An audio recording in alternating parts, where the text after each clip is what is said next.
Deti sú naša budúcnosť. Sú budúcnosťou našej krajiny a sú aj budúcnosťou našich miest. To, ako budovať mestá priateľské k deťom a ako deti vytiahnuť od displejov späť do ulic, ako sa postarať o ich detstvo, o také, ako sme mali my, som prišiel navnímať na túto konferenciu, ktorá sa volá Start with Children.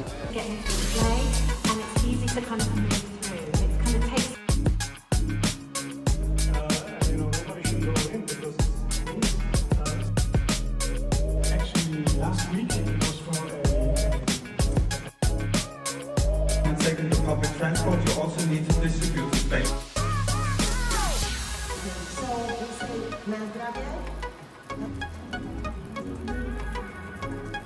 Je to druhý ročník a koná sa v Bratislave.